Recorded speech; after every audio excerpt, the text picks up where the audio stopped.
नमस्कार, the daily show में आपका स्वागत है। मैं हूं मुकेश कुमार। दोस्तों, विधानसभा चुनाव के बाद से ही ममता बनर्जी ऐसा लगता है कि बीजेपी को नष्ट करने, तोड़-फोड़ करने के अभियान में लगी हुई हैं और इसका असर भी हमें लगातार देखने को मिल रहा है। बीजेपी के 4 विधायक और 1 सांसद टूटकर टीएमसी की तरफ जा चुके हैं और ऐसा लगता है कि अब ये सिलसिला लगातार चलता रहेगा। बीजेपी में ये टूट-फूट होती रहेगी और टूटकर विधायक, नेता टीएमसी में जाते रहेंगे। ये भी सही है कि भाजपा में अंदरूनी घमासान मचा हुआ है, मगर ये टूट-फूट या ये घमासान जो मचा हुआ है, उसके लिए पार्टी पर जिम्मेदार है, ऐसा नहीं लगता है। इसमें निश्चित रूप से ममता बनर्जी के साम, दाम, दंड, भेद की नीति काम कर रही होगी और उसका असर हमें देखने को मिल रहा है। ये भी साफ है कि ममता के भाजपा मुक्त बंगाल अभियान से बीजेपी हाईकमान परेशान होगा। मुख्य रणनीतिकार मुकुल राय का जाना उसके लिए एक बड़ा झटका था। फिर बाबुल सुप्रियो भी चले गए, जिन्हें उसने केंद्र में मंत्री तक बनाया था। केंद्र सरकार सीबीआई, ईडी के जरिए दबाव बनाने की लगातार कोशिश कर रही है, मगर उसका सीमित असर देखने को मिल रहा है। तृणमूल कांग्रेस, ममता बनर्जी इसकी परवाह किए बगैर अपने अभियान को चला रहे हैं। बीजेपी हाईकमान ने दिलीप घोष को प्रदेश अध्यक्ष पद से हटा दिया है और उससे उम्मीद कर रहा है कि शायद अब अंतरकलह कम होगी, क्योंकि दिलीप घोष की भूमिका और जिस तरह की वो बयानबाजी करते हैं उससे समस्याएं पैदा हो रही हैं, ये भी साफ दिख रहा था। लेकिन ये भी चिंताएं जो हैं वो 2024 को लेकर निश्चित रूप से बीजेपी हाईकमान के दिमाग में है, क्योंकि अगर इसी तरह से चलते रहा और ममता बनर्जी बीजेपी को कमजोर करती रही तो बंगाल से जो सीटें पिछली बार जीती थी इनको बचाना भी मुश्किल हो जाएगा।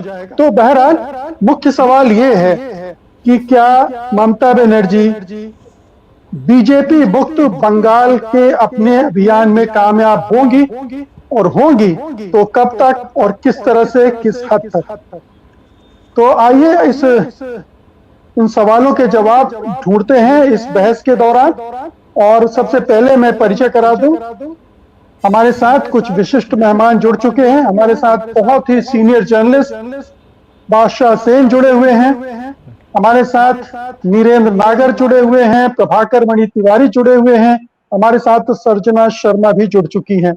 इसके अलावा बहुत जल्दी हमारे साथ गौतम लाहिड़ी भी जुड़ेंगे, जो कि जाने माने पत्रकार हैं और बंगाल पर अच्छी खासी पकड़ रखते हैं। तो सबसे पहले प्रभाकर जी आपके पास आता हूं। मैं ये जानना चाहता हूं कि एक समय ऐसा था जब चुनाव के बाद अगले 15 दिन में ही ऐसा लग रहा था कि बड़े पैमाने पर टूट फूट होगी और बहुत सारे विधायक इधर से उधर चले जाएंगे, लेकिन उसकी रफ्तार उस तरह से नहीं दिखी। हालांकि जाने का सिलसिला जारी है, हफ्ते 2 हफ्ते में एक आध कोई उधर उस पाला बदल लेता है, लेकिन ये स्पीड वैसी नहीं है जैसी शुरुआत में दिख रही थी। तो क्या ममता बनर्जी बहुत फूंक फूंक कर कदम रख रही हैं या बीजेपी अपने लोगों को रोकने में किसी हद तक कामयाब हो रही है? नहीं, बीजेपी कामयाब नहीं हो रही है। अगर होती तो इतने लोग वहां नहीं जाते। मुकुल राय से जो शुरुआत हुई थी, बाबुल सुप्रियो तो एक पड़ाव भर है, अभी ये सिलसिला जारी रहेगा। और जिस दिन बाबुल सुप्रियो शामिल हुए थे, अभिषेक बनर्जी ने कहा मुझे 3 महीने का समय दीजिए, 3 महीने बाद आप लोग देखिएगा। तो खेला तो चल रहा है भीतर ही भीतर। ममता ने इसलिए थोड़ा एक ब्रेक लगा दिया है, क्योंकि ममता को जरूरत नहीं है वैसे, इतनी ज्यादा सीटें ऑलरेडी है उनके पास। तो उनका मकसद ये नहीं है कि इतने लोग आ जाए तो सरकार मेरी मजबूत हो जाएगी। फूंक फूंक के कदम उठा रही हैं। कई लोग लाइन में हैं, अभी कतार में है, वेटिंग लिस्ट में है। जब बर्थ कंफर्म होगी तो कई लोग आएंगे धीरे धीरे। सबसे ज्यादा झटका तो हाल में बाबुल सुप्रियो से लगा, जिन्होंने राजनीति तक छोड़ने का ऐलान किया था और अचानक उनका मन बदल गया। तो ऐसे में बाबुल सुप्रियो को माना जा सकता है कि यह फैसला झक्की था, लेकिन उनके बॉलीवुड कैरियर को देखें तो लगता है वो बहुत सुनियोजित तरीके से आगे बढ़ रहे हैं। और पहले दिन जब उन्होंने बीजेपी और राजनीति से संन्यास का ऐलान किया था, उसी समय से कयासों का दौर शुरू हो गया था कि देर सवेर वो तृणमूल कांग्रेस में शामिल होंगे। या ये महीने भर, 1.5 महीने हो सकता है, 3 महीने बाद होते, लेकिन उनका आना तय था बंगाल में। अगर वो कहना था उनका कि सेवा करने के लिए आए हैं, पता नहीं बीजेपी के सांसद रहते सेवा कैसे नहीं कर पाते थे। कहता था कि रिटायर्ड हर्ट हैं, प्लेइंग 11 में रहेंगे।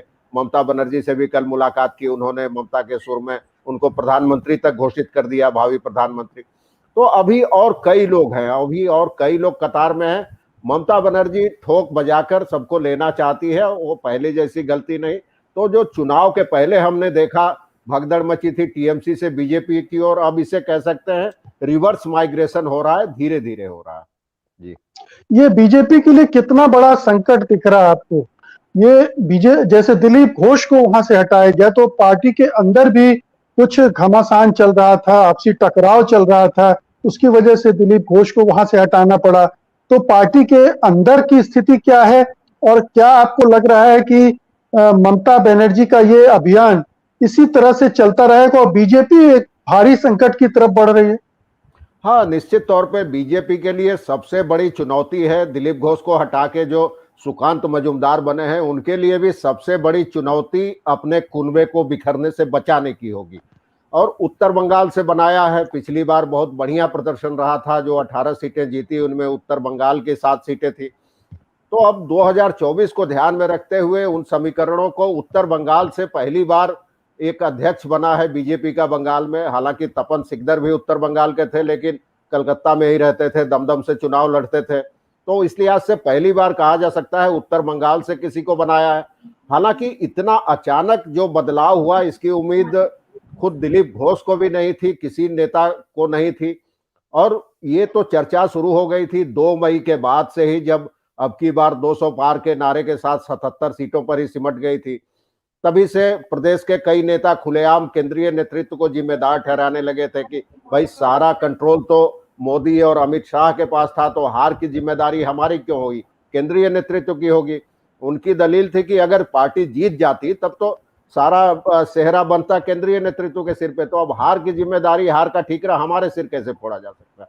तो दिलीप घोष को उसी के बाद उनकी तो पृष्ठभूमि तैयार हो गई थी, पटकथा तैयार हो गई थी। अब इंतजार था कितने दिनों बाद हटाया जाता है। साथ में उनके विवादित बयानों ने भी इसमें एक इस प्रक्रिया को आगे बढ़ाया और उनकी कुर्सी छीनने का माहौल बना दिया। जी जी, नीलम, आप इसको किस तरह से देखते हैं? बीजेपी मुक्त बंगाल, ये क्या नारा यहाँ जमता है, जुड़ता है, जो जिस तरह से ममता बनर्जी बीजेपी में पोचिंग कर रही हैं?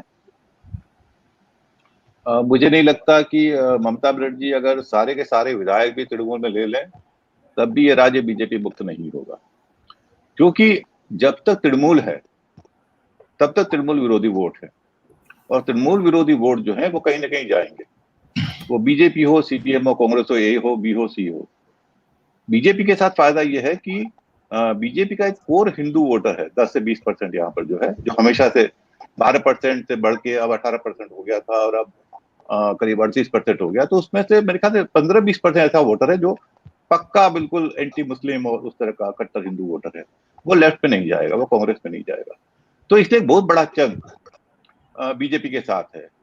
तो मेरे ख्याल से एंटी तृणमूल जो वोटर है, जो हमेशा रहेगा, रहता ही है, गुजरात में जैसे कांग्रेस के लोग हैं, तो वो बीजेपी उनके लिए सबसे बड़ा ब्लॉक है जिसको सपोर्ट किया सकता है। और दूसरी बात कि सेंटर पे बीजेपी है, तो मुझे नहीं लगता कि ममता बनर्जी मतलब बीजेपी को, बंगाल को बीजेपी मुक्त करना चाहती है। उनका मकसद सिर्फ ये है कि लोकसभा चुनाव से पहले बीजेपी को कमजोर किया जाए, उसे कम से कम सांसद जीतने का मौका मिले।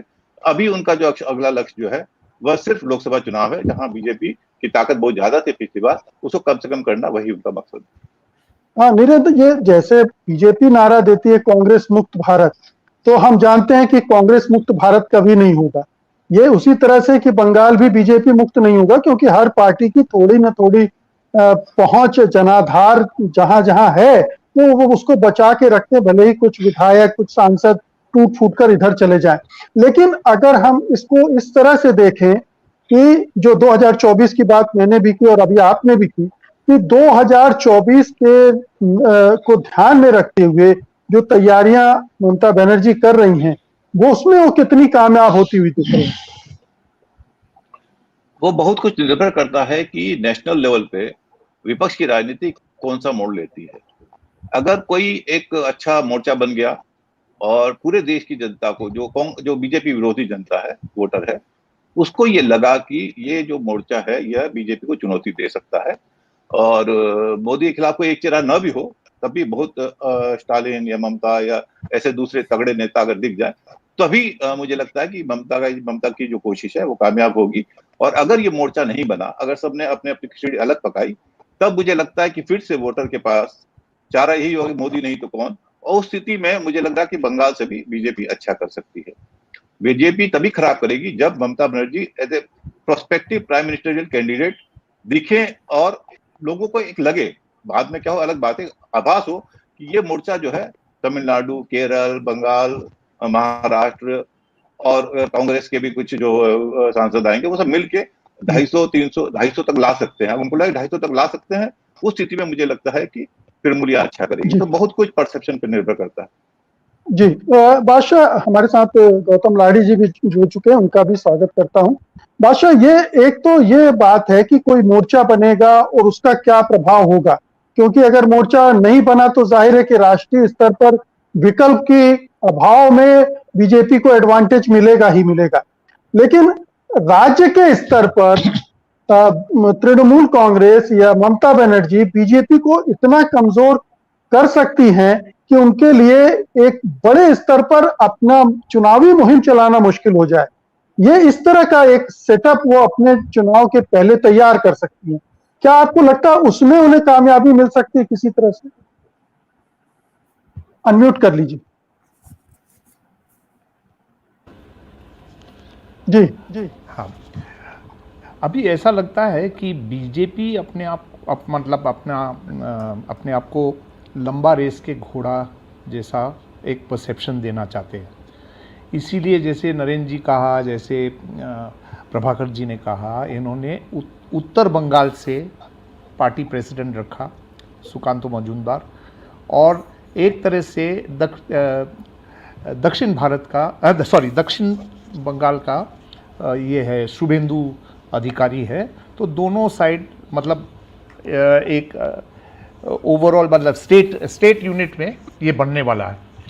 दूसरी बात ये है कि इनको पता चल गया ये बीजेपी को कि विद मोदी इन लोग जीतना नहीं पाएगा। ये तो साफ पता चल गया असेंबली इलेक्शन। मैं 2024 का लोकसभा इलेक्शन के बारे में नहीं बोल रहा हूँ, ये प्रांत के बारे, ये राज्य के बारे।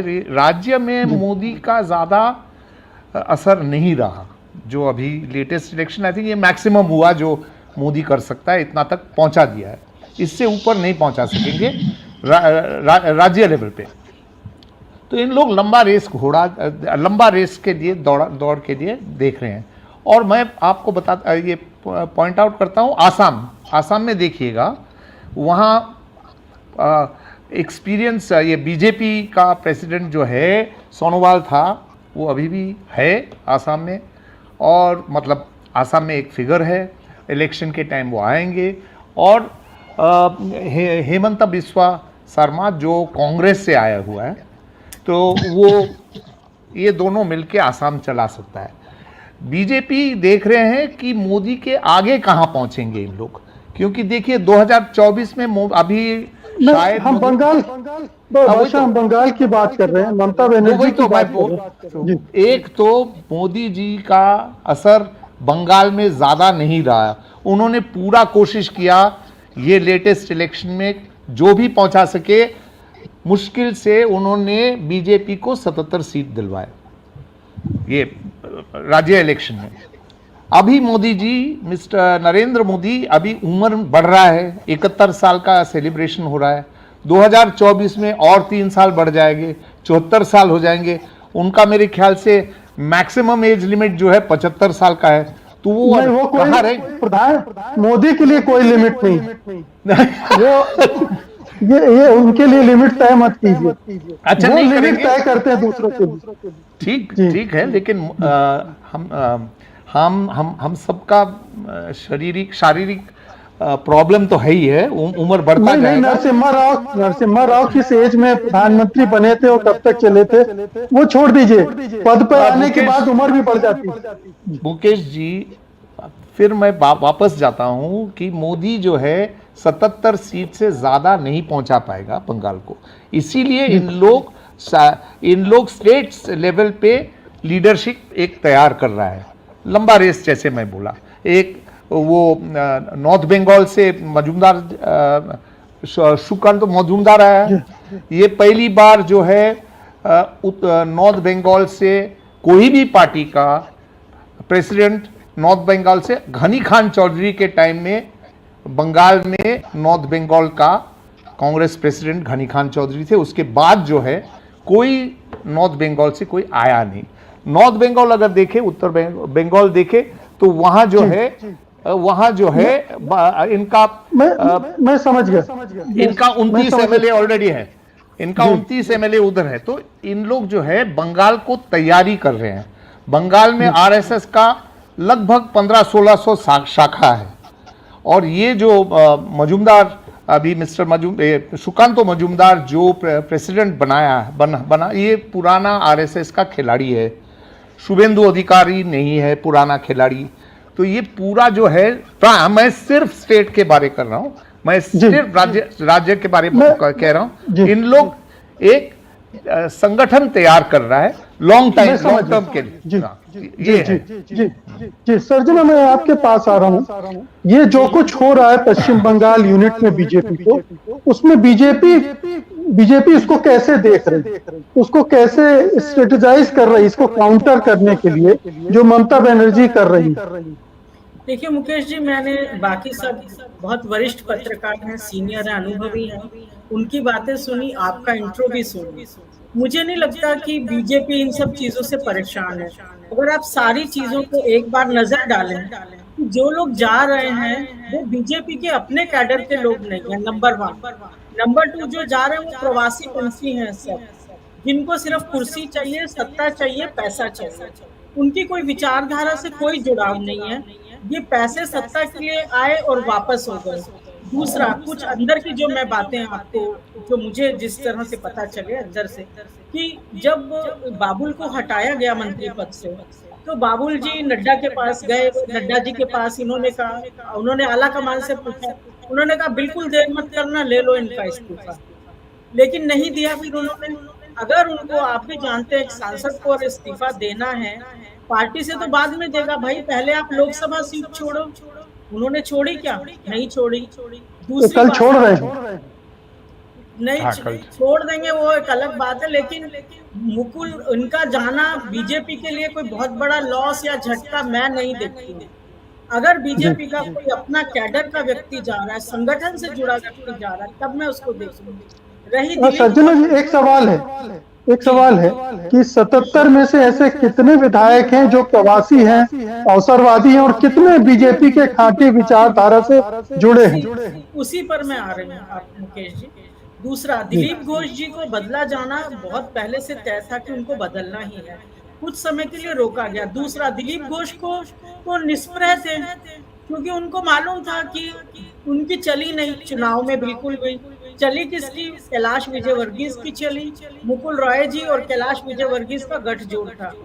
तो ये इन्होंने बहुत शिकायतें की, संघ में की, इधर उधर की, लेकिन इनका नहीं सुना गया, तो वो अलग हो गए। उन्होंने कहा ठीक है, जो मर्जी करो, कि मैं सिर्फ प्रचार करूंगा, ना हार का खुशी और ना जीत की खुशी, ना हार का गम, वो इस मोड में चल रहे थे।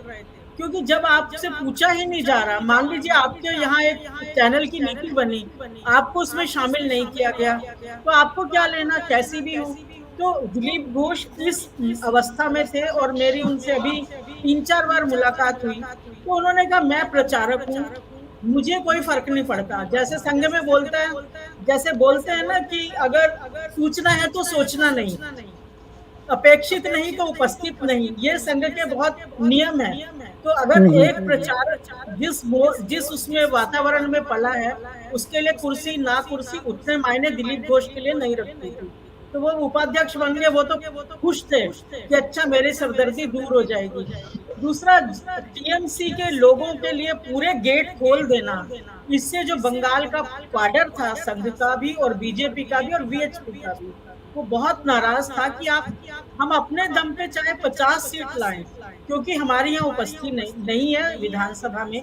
अगर हमें 10 भी मिलेंगी तो हमारी जीत है, हमारी विजय है। लेकिन आपको भी मालूम है कि सत्ता कैसे चलती है, सत्ता का खेल क्या होता है, वो आप भी जानते हैं। तो उस समय लोगों को लाना वो एक स्ट्रैटेजी थी, जिसको कहते हैं कि वार ऑफ परसेप्शन थी, और एक आपने उनका मनोबल तोड़ने की नीति थी अमित शाह की। ठीक है, उस समय हुआ, लेकिन बाद में पासा पलटा। तो मुझे जैसा आप कह रहे हैं, मुझे नहीं लगता बीजेपी जैसा बादशाह सेन जी ने भी बताया कि मोहन भागवत जी कितनी बार कहते हैं चुनाव आते हैं चुनाव जाते हैं, चुनाव हारना और जीतना हमारा मकसद ही नहीं है। वो long term policy, long term game लेके चलते हैं। वो अपने आधार को मजबूत करते रहेंगे, आगे बढ़ते रहेंगे। विधान चाहिए जितने आए टीएमसी से सब चले जाए, तब भी बीजेपी को फर्क नहीं पड़ेगा। जी गौतम जी, मैं आपके पास आ रहा हूँ। सर्जना जी की बात को आपने सुना कि बीजेपी को कोई फर्क नहीं पड़ता। हम सब जानते हैं कि बीजेपी जिस तरह से चुनाव लड़ती है, जिस अंदाज में चुनाव लड़ती है, वो जीतने के लिए लड़ती है। संघ का रवैया अलग हो सकता है, क्योंकि संघ सीधे चुनाव में उस तरह से इन्वॉल्व नहीं है, लेकिन एक चुनाव से दूसरा चुनाव जुड़ा होता है, एक हार से दूसरे चुनाव की बाजी जुड़ी होती है। तो क्या इस तरह का रुख बीजेपी के नेतृत्व में होगा? संघ में तो हो सकता है, बीजेपी के नेतृत्व भी क्या इस तरह से सोच सकता है बंगाल के बारे में? देखिए, फिलहाल चुनाव के बाद तो बीजेपी ज्यादा बंगाल के बारे में सोच रहे है, ऐसे तो नहीं लग रहा है कुछ। दूसरी बात तो ये है कि देखिए, कोई नेता चले जाते हैं किसी पार्टी से, हर पार्टी में छोटा बड़ा कुछ ना कुछ नुकसान होता ही है। कौन सा पार्टी स्वीकार किया हो जाने से हमारा फायदा हुआ है, हमारा नुकसान हुआ है? कोई पार्टी मानता नहीं है ना। कोई भी लीडर चले जाए हमारा फर्क नहीं पड़ेंगे, ये तो स्वाभाविक बयान है, ये तो रेटोरिक है। बात तो ये नहीं। जब तृणमूल से लोग जा रहे थे भाजपा में, उस टाइम क्या हुआ? आप तो दिलीप घोष को बात छोड़ दीजिए, अमित शाह ने शुभेंदु अधिकारी को जिस दिन लिए थे मिदनापुर के सभा से घोषणा किया कि ममता जी अकेला पड़ जाएंगी, कोई नहीं रहेगा। अभी जब उस दूसरा सिलसिला शुरू हुआ वापस जाने का, तो कोई फर्क नहीं पड़ेगा। आप तो उनके बलबूते के ऊपर आपने जीता है, आपका जो ज्यादा विधायक है बीजेपी का तो उसी का ही है। एक सेकंड, इसका कुछ एक सेकंड अगर माफ कीजिएगा। कोई बात नहीं, आप बोलते रहिए अपने आप। हाँ, तो आपने शायद कोई फोन आ गया था बीच में, इसीलिए गड़बड़ हो गया। तो मैं जो बोल रहा था कि एक्चुअली देखिए, कोई भी नेता किसी पार्टी, जब प्रधानमंत्री जी खुद कहा था मुझे बाबुल चाहिए, इतना छोटा तो नहीं नेता था ना, मुझे बाबुल चाहिए, दो बार मंत्री बनाया गया। अभी चले जाने के बाद वो कोई नहीं है, जुड़ा हुआ नहीं है, संघ से जुड़ा हुआ नहीं है, कुछ नहीं है, तो बात सही है। बात यह है कि बीजेपी का नुकसान आइडियोलॉजिकली मैं नहीं मानता हूं कि कोई आइडियोलॉजिकल नुकसान होगा। देखिए, मैं बराबर आपके साथ इस चैनल नवंबर जितना हो, देश तीन धारा बजाय रहेगा। उसमें एक धारा मध्यपंथा, दूसरी वामपंथा, तीसरी है दक्षिणपंथ। माफ कीजिएगा, उनसे संपर्क टूट गया है। प्रभाकर जी, मैं चाहता हूं इस पर आप भी टिप्पणी करें कि एक जो बीजेपी को नुकसान हो रहा है, उसे बीजेपी किसी नुकसान की तरह नहीं देख रही। क्या इसको इस तरह से भी देखा जा सकता है, या बीजेपी इस तरफ से निश्चिंत है? जैसे गौतम लाहिड़ी जी ने कहा कि ये तो स्वाभाविक बयान है कि अगर कोई नेता जाता है तो कहा जाता है अरे उससे कोई फर्क नहीं पड़ेगा, प्रवासी पंछी हैं। जैसे दिलीप घोष ने कहा बाबुल सुप्रियो को कि वो तो पॉलिटिकल टूरिस्ट थे, तो आपने पॉलिटिकल टूरिस्ट को 7 साल केंद्र में मंत्री बना के रखा। और मुझे लगता है बाबुल के आने से टीएमसी और ममता को कोई अंतर नहीं पड़ेगा, लेकिन बीजेपी को अंतर जरूर पड़ेगा। एक मनोवैज्ञानिक खेल है, वही खेल है जो बीजेपी ने पहले टीएमसी के साथ खेला था 6 महीने पहले से, और अब ममता बनर्जी खेल रही हैं, लेकिन इसमें बाजी फिलहाल ममता के हाथ ही लगती नजर आ रही है। जैसा मैंने कहा, बाबुल के आने से टीएमसी को कोई अंतर नहीं पड़ेगा। वो सांसद से भी कल इस्तीफा दे देंगे। एक गायक है, उनकी एक छवि है अलग, बंगाल की एक बंगाली राष्ट्रवाद वाली भावना है, लेकिन बीजेपी को तो झटका लगा है। और कहीं ना कहीं दिलीप घोष की विदाई भी इसी से जुड़ी नजर आ रही है। 48 घंटे के भीतर ऐसा क्या हुआ? ऐसी कोई बड़ी घटना तो हुई नहीं कि दिलीप घोष को अचानक जाना पड़े। पहले से मुझे नहीं लगता। नहीं, सर्जना बता रही है कि वो पहले से तय था उनका जाना, क्योंकि जो जिस तरह का परफॉर्मेंस हुआ, या वो एडजस्ट नहीं कर पा रहे थे। शुभेंदु के साथ भी उनके तनातनी चल रही थी, तमाम तरह की दिक्कतें थी, तो शायद उनको वहां से निकाला गया। बाबुल के साथ भी उनका 36 का आंकड़ा रहा शुरू से ही। जब बाबुल ने संन्यास का ऐलान किया था, उस पर भी उन्होंने टिप्पणी की थी, और अपने विवादित बयानों के लिए भी काफी सुर्खियों में रहे हैं दिलीप घोष। अपने कामकाज से ज्यादा जैसे गाय के दूध में सोना होता है टाइप बयान देते रहे हैं अक्सर, पहले भी। तो उनका जाना तय था, ये तो सब लोग जानते थे। लेकिन मेरा सवाल है कि आखिर तय क्यों था? अगर हार की जिम्मेदारी उनके सिर पे क्यों थोपी गई? जब वो, जैसा कि सब लोगों ने कहा कि उनसे कोई सलाह नहीं ली गई, कोई राय नहीं ली गई, उनकी चली नहीं, तो फिर हार का ठिकरा उनके सिर पर क्यों फोड़ना? मैं बादशाह जी से सहमत हूं कि बीजेपी एक लॉन्ग टर्म स्ट्रेटेजी में चल रही है। उसकी निगाहें उत्तर बंगाल पे है, जहां वो सबसे मजबूत है। बंगाल में सबसे मजबूत उत्तर बंगाल में ही है। लोकसभा या विधानसभा के नतीजों को देख लेते तो 2026 में उसकी निगाहें हैं। 2024 में जो सीटें बचा सके 18 में से, इसके अलावा 2026 में निगाहें हैं। और अभी ऐसा कुछ बड़ा नहीं हुआ कि अचानक दिलीप घोष को हटाया जा सके। ठीक है, बाबुल से उनका कोई हो सकता है संबंध नहीं है बाबुल के जाने से। बाबुल का जाना भी वैसे ही तय था जैसे दिलीप की विदाई तय थी। जी जी गौतम जी, आपकी बात पूरी नहीं हुई थी, और उसके साथ एक सवाल और जोड़ रहा हूँ, कि ये जो कहा जा रहा है कि 2024 पर असर नहीं पड़ेगा, या एक लॉन्ग टर्म की स्ट्रेटजी है 2024-2026 की, तो जो कुछ अभी चल रहा है बंगाल में ममता बनर्जी का अभियान के तहत, उसका कितना असर पड़ेगा? देखिए, एक तो है बीजेपी कार्यकर्ता में बहुत सारा फ्रस्ट्रेशन दिखाई दे रहा है। आपको पता ही होगा कि गांव-गांव में लोग घूम रहे हैं कि हमें तृणमूल ज्वाइन करना चाहिए, माइक लेके घूम रहे हैं। पार्टी ने बोला नहीं, फिर भी एक मनोबल के तरह उसका अभी बहुत ही डाउन है। लेकिन कभी मैं विधानसभा चुनाव, लोकसभा चुनाव का एक ईयरस्टिक में नहीं देखता था।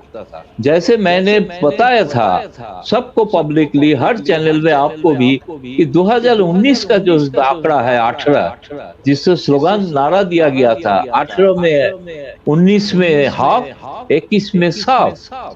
तो अभी मैं नहीं बोल सकता हूं कि 21 में बीजेपी हाफ हुआ है, 24 में साफ हो जाएगा, ये नहीं बोलूंगा। क्योंकि मैं मानता हूं दोनों चुनाव का बेसिस और जारे जिस विषय पर चुनाव होता है राष्ट्रीय मुद्दा के ऊपर, विधानसभा से अलग है।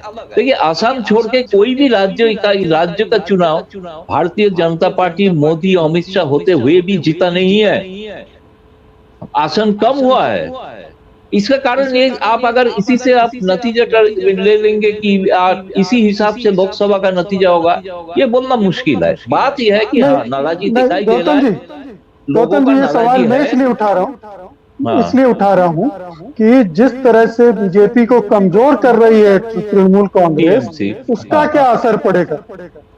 देखिए, आज मैं बोलता हूँ कि अगर आज लोकसभा स्नैप पोल हो जाए तो बीजेपी 18 से 5 में आ जाएगी, कोई संदेह नहीं। लेकिन 24 अभी बाकी है, बीच में बहुत सारे घटना हो सकता है। लेकिन जो मनोबल, ममता बनर्जी का स्ट्रैटेजी जो है, जो बीजेपी जहां देखिए, नॉर्थ बंगाल से भी लीडर ज्वाइन कर रहा है। भले ही बीजेपी से अभी तक गया नहीं, तीनों कूच बिहार का कुछ लोगों का बीजेपी विधायक का नाम चल रहा है। अब कुछ ही दिन बाद सुनेंगे कि वो ज्वाइन कर रहा है। कांग्रेस से तो आज ही ज्वाइन किया है उत्तर बंग। ममता बनर्जी भी नॉर्थ बंगाल को मानते हुए कि वहां पे सबसे कड़ी हार उनका शिकार करना पड़ा इतना भारी जीत के बावजूद, तो उनके लिए भी नॉर्थ बंगाल एक, आप खुद ही वो ट्रैवल कर रहे हैं, जा रहे हैं, सफर करेंगे, बातचीत करेंगे। उसका लक्ष्य है कैसे नॉर्थ बंगाल से बीजेपी को कमजोर किया जाए। और दूसरी बात यह है कि इसी के कारण ही बीजेपी ने नॉर्थ बंगाल से ही उनका सभापति चुने हैं। ये बात सुनी है कि कांग्रेस में एक बार से बरकत गनी खान चौधरी जी, प्रियरंजन दास मुंशी भी नॉर्थ बंगाल से ही आते थे, वो भी वहां का सभापति बने थे। तो ऐसे नहीं है कि कम्युनिस्ट पार्टी में शायद नहीं हुआ है, लेकिन बाकी पार्टियों में हुआ है नॉर्थ बंगाल से। बीजेपी पहली बार नॉर्थ बंगाल से लीडर चुन रहे हैं। आप तपन सिकदार जो नेता थे वो मालदा से होते थे। तो ऐसे नहीं है कि कोई फर्स्ट टाइम हो रहा है, ये ट्रेडिशन रहा है। तो इसलिए ये कोशिश है कि संघ का वोट, जैसे मैं सहमत हूँ सर्जना जी से कि संघ का जो वोट है, संघ का जो लोग जो नाराज हुए थे उसको खुश करने के लिए दिलीप घोष को बलि का बकरा बना के एक मैसेज देने का कोशिश है। एक्चुअली तो जिम्मेवारी तो केंद्रीय नेतृत्व को भी लेना चाहिए हार का। उन्होंने तो सुबह शाम प्रचार कर रहे थे। कोई एक नेता बता दीजिए दिल्ली का जो गया नहीं है बंगाल में। प्रधानमंत्री इतने सभा किया एक विधानसभा चुनाव के लिए। कभी मैं 40 साल पत्रकारिता में हूँ, मैं इंदिरा गांधी को कभी देखा नहीं है ऐसे करने के लिए, ना तो राजीव गांधी। एक पहले प्रधानमंत्री तो 40 सभा कर रहे हैं, इतना स्टेक हाई है।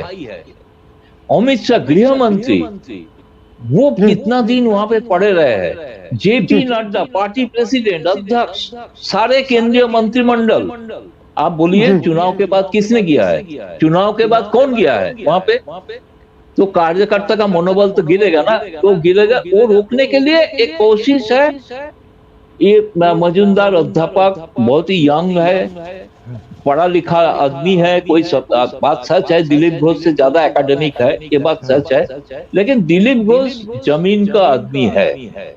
मेरे ख्याल में लगता है जो सर्जना जी ने कहा बहुत पहले से तय था। सबसे पहले डिमांड उठाया था 3 साल पहले बाबुल सुप्रियो। मैं उनके साथ विदेश सफर किया एक साथ, और उस समय कहा कि मैंने चिट्ठी देके आया हूं कि दिलीप घोष को हटाइए, नहीं तो बंगाल में बीजेपी हारेगा। तो एक्चुअली मैं बोलूंगा आज जो नतीजा हुआ, ये बाबुल का जीत हुई, दिलीप घोष का हार हुई।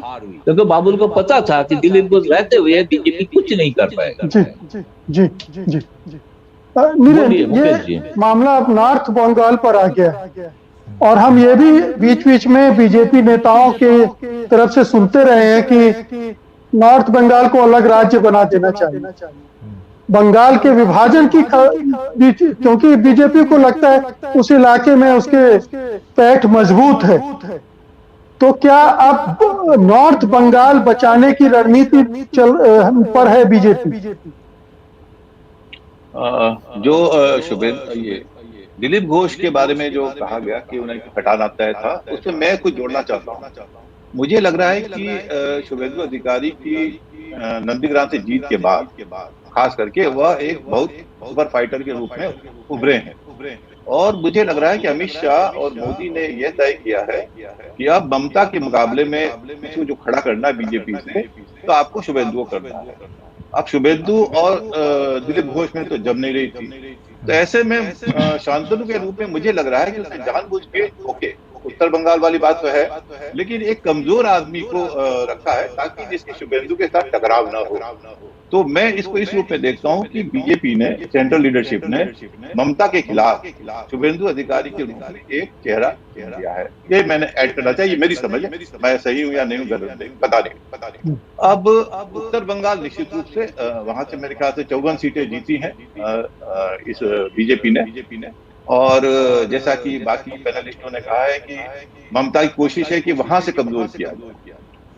और मुझे नहीं पता शांतनु कितने अच्छे ऑर्गेनाइजर हैं, आरएसएस के अलग बात है, लेकिन अब उनको देखा, मैंने आज उनका भाषण सुना, मैं इम्प्रेस नहीं हुआ। तो इसलिए मैंने कहा कि ममता के खिलाफ चेहरा शांतनु तो नहीं हो सकते, वो शुभेंदु ही होगा। और ये बहुत दूर की कौड़ी है कि उत्तर बंगाल वाला किया जाए। मेरे ख्याल से अभी वो स्थिति नहीं आई है, और अभी इनको इसलिए भी नहीं सोचना है क्योंकि अगला चुनाव लोकसभा का है और मोदी और अमित शाह की नजर लोकसभा के लिए है। तो ये उत्तर बंगाल को अलग करके बंगाल से बहुत आसान काम भी नहीं है, बल्कि इससे और नुकसान होगा। बंगाली मैं ये नहीं कह रहा हूँ कि विभाजन होने वाला है, मैं ये नहीं कह रहा हूँ, लेकिन एक सेंटिमेंट जगाने की बात है कि हमारी जहां पर पकड़ है हम उस इलाके पे और वो पकड़ बनाए, तो ये इस तरह के हथकंडे तमाम पार्टियां आजमाती हैं।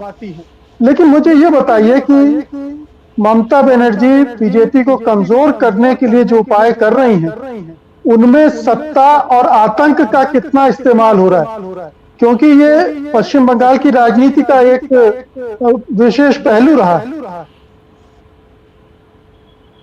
जहां तक मेरी समझ है, मुझे लगता है नेता के स्तर पे कोई आतंक वाला स्टैंड नहीं लिया जा रहा है। ये लोग अपने फायदे के लिए आ रहे हैं, क्योंकि इनको लग रहा है अगले 5 साल तक बीजेपी का यहाँ कुछ होना नहीं है, तो अपनी उम्र है, अब क्यों 5 साल हम रिटायर होके रहे। तो नेता लोग तो अपने मन से आ रहे हैं, अपने कारणों से आ रहे हैं।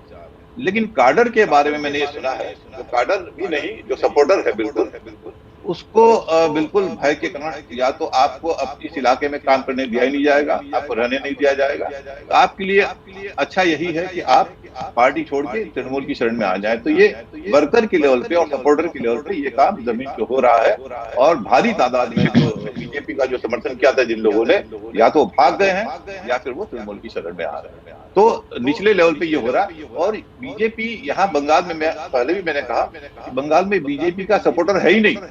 रैली में भीड़ जुटाने के लिए उन्होंने कूपन दिए थे, कूपन दे के 1000-1000 500 रुपए उन्होंने रैली में भीड़ जुटाई थी। काडर है ही नहीं। और इसको जो सपोर्ट मिला है, 38% जो वोट मिले हैं, उसमें से 20 से 25% सिर्फ इसीलिए मिले हैं कि वो तृणमूल को हरा सकती। इसका अपना सपोर्ट 18 से 20% से ज्यादा है नहीं, न वर्कर है। इसीलिए निचले लेवल पे तो बहुत ही कमजोर है, और जो इसको आना अगर है तो इसी आधार पे आएगी कि तृणमूल विरोधी वोट मिलेंगे। तो नेता जो आ रहे हैं, जैसा मैंने, नेता तो अपने कारण से आ रहे हैं, टीएमसी के लोग ही आ रहे हैं। और वर्कर के मामले में यह है कि अब वर्कर जा रहे हैं तो बीजेपी के पास, मुझे तो लगता है आज वो रैली करेंगी तो पता नहीं कितना लोग उसकी रैली में जुटेंगे। मुझे लगता है बहुत मुश्किल है। कूपन बांटे तो अलग बात है। जी बादशाह, मैं ये जानना चाहता हूँ कि अगर बीजेपी कमजोर की जा रही है, हो रही है, तो क्या दूसरी पार्टियों के लिए कोई स्पेस बन रहा है? और अगर दूसरी पार्टी मजबूत होती है तो क्या ममता बनर्जी उनको मजबूत होने देगी? ये 2 सवाल आपने पूछा मेरे को। पहली सवाल का उत्तर ये है कि बाकी दो ग्रुप है, जैसे एक लेफ्ट है सीपीएम, सीपीआई सीपीएम, और एक कांग्रेस है। अभी मेरे को नहीं, मेरे ख्याल से ये दोनों जो है अभी बिल्कुल डिमोरलाइज होके बैठे हैं। इन लोग इतना जल्दी उठेगा नहीं। लेफ्ट का एक थोड़ा बहुत पता चला कि इस इलेक्शन में, राज्य इलेक्शन में, लेफ्ट का यूथ मतलब जवान यंग लोगों को उन्होंने फील्ड किया था। हो सकता है कि वो जवान लोग जो आज लड़के हार गए, आगे के तौर जाके शायद कुछ कर सकता है। लेकिन आंदोलनी बात यह है कि लेफ्ट और कांग्रेस, इन लोगों का ताकत नहीं है कि इन लोग लड़ पाएगा या बीजेपी के साथ या टीएमसी के साथ। अभी देखिए आप, जो आज या कल सुष्मिता देव को इन्होंने टीएमसी का एमपी बनाया है। वो एक समय कांग्रेस में था, इसके बारे हम लोग ज़्यादा नहीं बोल रहे, लेकिन वो भी कांग्रेस छोड़ के, जैसे बाकी लोग, जैसे बाबुल सुप्रियो बीजेपी छोड़ के टीएमसी गया, वो भी इधर आ गए। तो मेरे ख्याल से एक तो वो जैसे कांग्रेस और लेफ्ट का अभी ताकत नहीं है, बाद में क्या होगा नहीं पता है। दूसरी, और जो आप बोल रहे, दूसरी सवाल जो आपने पूछा कि ये बीजेपी इसमें क्या कर पाएगा। हाँ, अभी जो है मेरे ख्याल से, जैसे मैंने पहले बोला, ये लंबा रेस खेल रहा है। ये 2024 का मेरे ख्याल से इन लोग तय कर लिया, इधर ज़्यादा कुछ नहीं होने वाला है बीजेपी को बंगाल में। हो सकता है कि मोदी इफेक्ट, लोकसभा इलेक्शन में जो मोदी इफेक्ट चलता है उसमें कुछ असर पड़ेगा। लेकिन जैसे गौतम जी ने कहा, पहले का जो परफॉर्मेंस था लोकसभा का, उतना मेरे ख्याल से इस टाइम नहीं होगा ये 2024 में। तो बीजेपी का अभी पोजीशन ये है कि जैसे नीरेन जी ने कहा, ये 2026 का बात कर रहा है, मतलब सोच रहा है 2026 में क्या होगा उसके लिए। तो एट द मोमेंट इनका क्या है, 2024 में एक तरफ होगा तृणमूल और दूसरी तरफ होगा बीजेपी। वैसे इससे ज़्यादा फर्क नहीं पड़ेगा, लेकिन तृणमूल शायद ऊपर उठेगा लोकसभा में और बीजेपी शायद घट जाएगा। जी सर्जना, ये माना जा रहा था कि जिस तरह से चुनाव जीतने के बाद तृणमूल कांग्रेस के नेता और कार्यकर्ता बहुत एग्रेसिव हो गए थे, उसको काउंटर करने के लिए भी और ममता बनर्जी को दबाव में लाने के लिए भी सीबीआई और ईडी वगैरह का इस्तेमाल केंद्र सरकार ने शुरू कर दिया था। और ये मोटे तौर पर यही परसेप्शन है कि इस्तेमाल इसी तरह से हो रहा है। क्या उसका उतना असर नहीं पड़ा है? क्या उसका प्रभाव तृणमूल कांग्रेस पर, ममता बनर्जी पर, इस पूरी प्रक्रिया को, बीजेपी में जो डिमोरलाइजेशन है या डर है या भगदड़ है, इसको रोकने में वो जो तरीका था बहुत काम नहीं आया? नहीं, देखिए, आप इतने वरिष्ठ पत्रकार हैं मुकेश जी, आप भी जानते हैं सत्ता में साम दाम दंड भेद सब तरीके इस्तेमाल होते हैं। और ये जो आप ईडी वगैरह की जो बात कर रहे हैं, ये मतलब नॉर्मल है ही, आप भी जानते कि होता है। लेकिन बीजेपी में भगदड़ इस शब्द से मैं थोड़ा सा आपसे असहमत हूँ। भगदड़ बीजेपी में नहीं, जैसा कि नरेंद्र जी ने कहा, नेता को परेशानी नहीं है, परेशानी है बीजेपी के सपोर्टर को।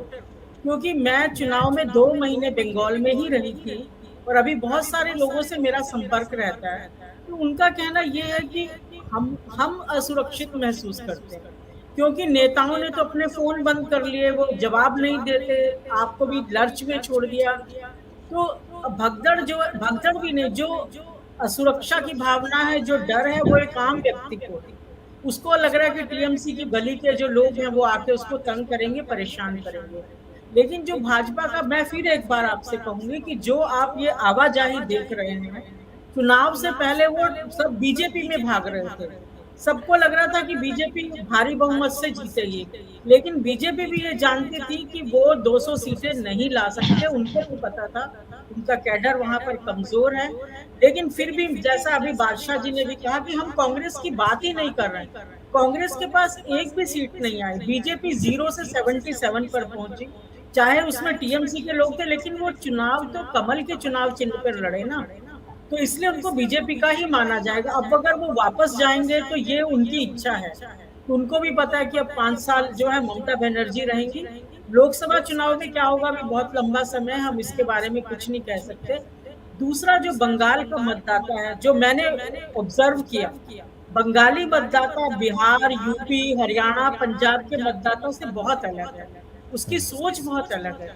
क्योंकि बंगाल का मतदाता अपनी भाषा, अपनी संस्कृति से बहुत प्रेम करता है।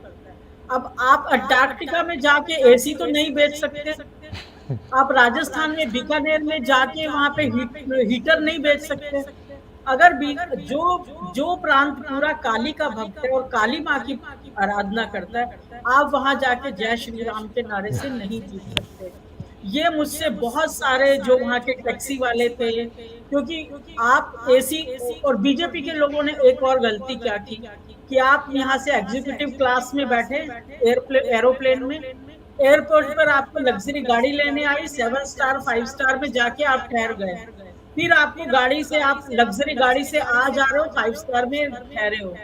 आम जनता से आपका संपर्क है, जनता क्या सोच रही है, जनता क्या कह रही है, वो आपने कहते ना कि आपका ear should be grounded to earth, their ears were not grounded to earth and they have paid for it. तो ये जो बंगाल के मतदाता की साइकी समझना बहुत जरूरी था, उसकी भावनाओं को समझना बहुत जरूरी था, और बंगाल में महिलाओं का बहुत नहीं, ये चूक तो हो गई सर्जना जी, अब इसको कैसे सुधारा जा रहा है, अब क्या बदलाव किए जा रहे हैं? अभी तो बहुत समय है, उनका भी अपना होमवर्क चल रहा है, उन्होंने अपने सारे पॉइंट बना लिए हैं, वो उसके ऊपर काम करेंगे और कर रहे हैं। क्योंकि अगर आप बंगाली मतदाताओं की भावनाओं का सम्मान नहीं करोगे, बंगाली वोटर हम लोगों से बहुत अलग है, बहुत अलग है। वो मैंने 2 महीने रहती जी। गौतम जी, मैं अंत में आपके पास आ रहा हूँ। मैं ये जानना चाहता हूँ कि ये जो भी प्रक्रिया हो रही है चुनाव के बाद से अब तक बीजेपी आपको कितनी कमजोर लग रही है? क्योंकि नीरज ने कहा कि इनके पास उस पैमाने पर कैडर भी नहीं है, सपोर्टर अब वापस तृणमूल की तरफ जा रहे हैं, विधायक भी अब धीरे धीरे छोड़ेंगे, बहुत सारे छोड़ेंगे, हम सब जानते हैं। जैसा प्रभाकर जी ने कहा कि हम वापस लेना नहीं चाहते, तृणमूल वापस लेना नहीं चाहती है, इसलिए उस पैमाने पर नहीं लिए जा रहे। लेकिन ये कमजोरी बढ़ती जाएगी तो क्या आपको लगता है कि वापस बीजेपी वहीं पहुंच रही है जहां से शुरू किया था इस चुनाव के पहले?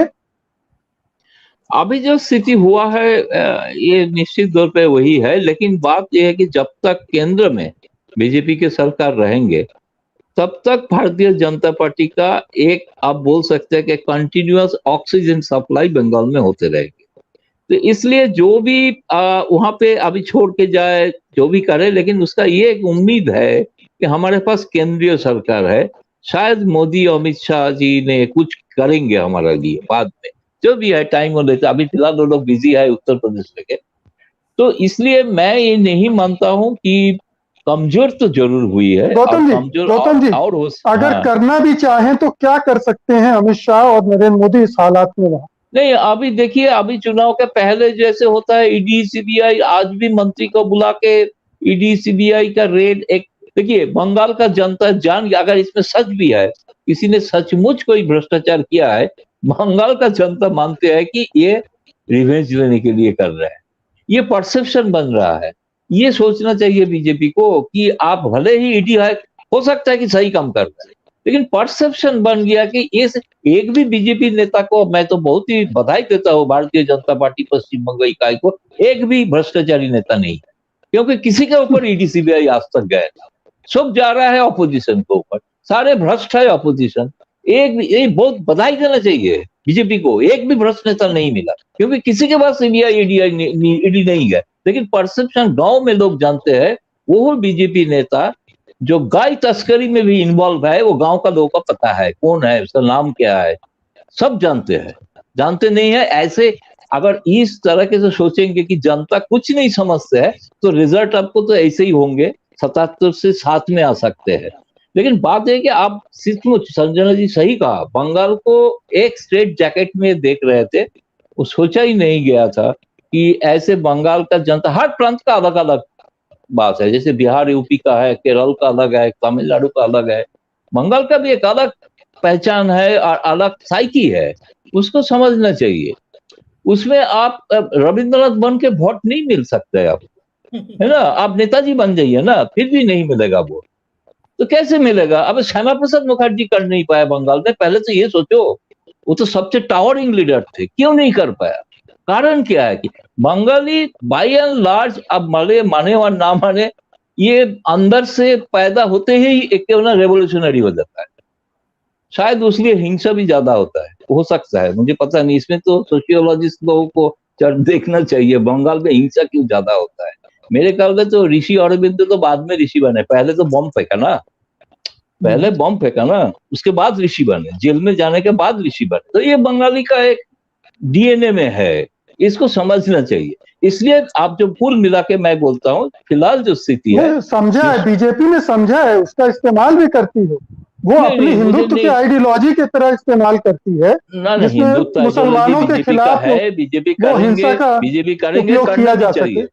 नहीं, हिंदुत्व आइडियोलॉजी को क्यों छोड़ेंगे? उनका वो आइडियोलॉजी है, उससे वो पार्टी बना है, जनसंघ, हिंदू महासभा जनसंघ से आज तक आए हैं, तो वो तो उनका आइडियोलॉजी है, वो तो करेंगे, करना भी चाहिए। इसका ऑपोजिशन के जो बंगाल में फोर्स है, वो दुर्भाग्यजनक में वो वामपंथी साइकी, मैं वामपंथी दल नहीं बोल रहा हूँ, वो संख्या गरिष्ठ है।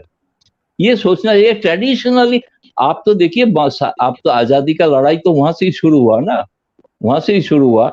अंग्रेज लोग भी कोई यूपी नहीं गया, गुजरात नहीं गया, सबसे पहले बंगाल आए थे और मद्रास गए थे ना, तो इसलिए वो जानते हैं कहाँ से रेवोल्यूशन आता है। तो इसलिए मैं बोल रहा हूँ बीजेपी का हाल बंगाल देके चर्चा करेंगे सचमुच, लेकिन वो स्ट्रॉन्ग ऑपोजिशन 77 ये जो रोल निभाना चाहिए, मुझे लग रहा है कि वो रोल निभा नहीं पा रहा है, उसी के कारण मेरे ये एक डर है कि शायद वहां पे एक एक तरफा शासन ना हो जाए, ये डेमोक्रेसी के लिए सही है। बीजेपी को रोल जो अदा करना चाहिए, दुर्भाग्यजनक है अपना अपना गुट में एक दूसरे को आरोप प्रत्यारोप में इतना अभी तक उलझे हुए है, वो हार अभी तक स्वीकार नहीं कर पा रहा है। इसलिए ना उसका एक अभी देखिए अगला दिन आप ऐसे चर्चा शायद आपको करना पड़ेगा, और बहुत जो चर्चा हम चुनाव के पहले सारे जगह पे गला फाड़ फाड़ के बोल रहे थे कि ऐसे मत सोचो, किसी ने सोचा नहीं था। राष्ट्रीय स्तर पे तो यही भावना था ना, बंगाल पे इस बार बीजेपी 200 सीट लेके आ रहा है, सब मान रहे थे ना। सिर्फ तो हम लोग चुनिंदा कुछ लोग थे। अब तो एक बात बोल के खत्म कर देता हूँ, सारे लोग सर्वे किया है, गांव में घुमा है बंगाल में, मैं भी गया था, मैं जाके एक सर्वे किया, जितना कैमरामैन गया था दिल्ली से कवर करने, मैं सब सारे कैमरामैन को मैं सर्वे किया। उन्होंने कहा कि दादा जो लोग मीटिंग में आ रहा है वो देखने के लिए आ रहा है, वोट देने के लिए नहीं आ रहा है।